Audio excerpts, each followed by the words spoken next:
আসসালামু আলাইকুম বন্ধুরা, কেমন আছেন আপনারা? যেখানে আছেন ভালো থাকবেন, সুন্দর থাকবেন। সবার জন্য দোয়া এবং আশীর্বাদ রইল। এটা হলো আমার সোনার বাংলাদেশ। কত না সুন্দর, সবুজ শ্যামল সোনার বাংলাদেশ। যেদিকে তাকাবেন এদিকে সবুজ। এই কৃষকের মাঠ ভর্তি ধান, জমি পাত্তর, কত না সুন্দর। আমার সোনার বাংলাদেশ, আমি তোমায় ভালোবাসি। চিরদিন তোমার প্রাণে আমায় বাজায় বাসি। তাহলে আপনাদের সাথে আজকে এই কৃষকদের মাঠ, ধানগুলি কত সুন্দর হয়ে রয়েছে, সবুজ শ্যামল দেখছেন। আর এই যে বাইরে হইতেছে, আর কিছুদিন পরে ধানগুলি পাইকা যাবে। যেই দিকে তাকাবেন এইদিকে সুন্দর সবুজ সোনার বাংলাদেশ। এটার নাম দিয়েছে গ্রাম বাংলাদেশ।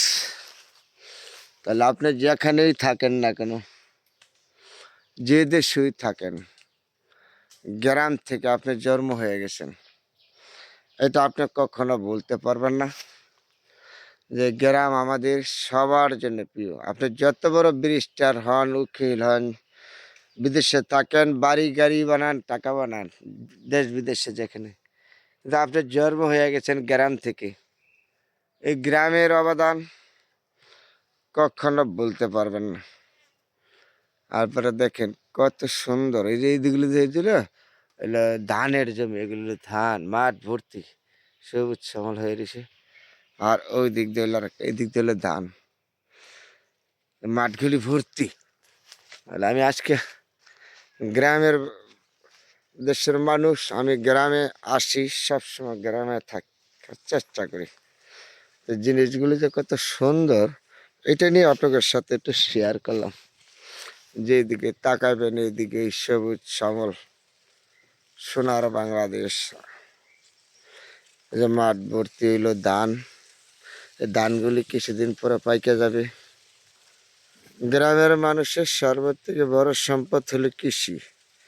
তারা কৃষিকাজের উপরে নির্ভর সবসময়।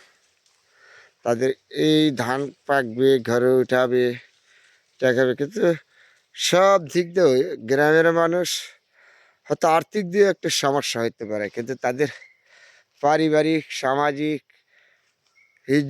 তাদের চলাফেরা খাওয়া দাওয়া সর্বত থেকে উত্তম। কারণ তারা ফরমালি মুক্ত জিনিস খায়, তাজা শাক সবজি খায় তারা সবসময়। আর তাদের সাথে আমাদের শহর বন্দরে যারা থাকে তাদের তুলনা হয়, কিন্তু সর্বত থেকে উত্তম মানুষ হলো গ্রাম বাংলা যারা বসবাস করে, গ্রামের মানুষগুলি। আপনাদের সাথে শেয়ার করলাম, খুব সুন্দর একটা জায়গা, কৃষকদের মাঠ, ধানগুলি কিরম সবুজ শ্যামল হয়ে রয়েছে। যখনই আমি আসি গ্রামের বাড়ি থেকে, তখন আপনাদের সাথে ভালো মন্দ নিয়ে আমি শেয়ার করি। দেখেন কত সুন্দর। এই দিক দিয়ে একটা কলা বাগ, এই দিক দিয়ে হলো গাছ, ওই যে এই যে মাঠের পাশে হলো বাড়িঘর। তাহলে সব সময় আমি সুন্দর জিনিসগুলি যেন আসে আনার চেষ্টা করি বন্ধুরা, আপনাদের সাথে দেখাবার জন্য। যখন আসি গ্রামে তখন আপনাদের সাথে শেয়ার করি। সবাই ভালো থাকবেন।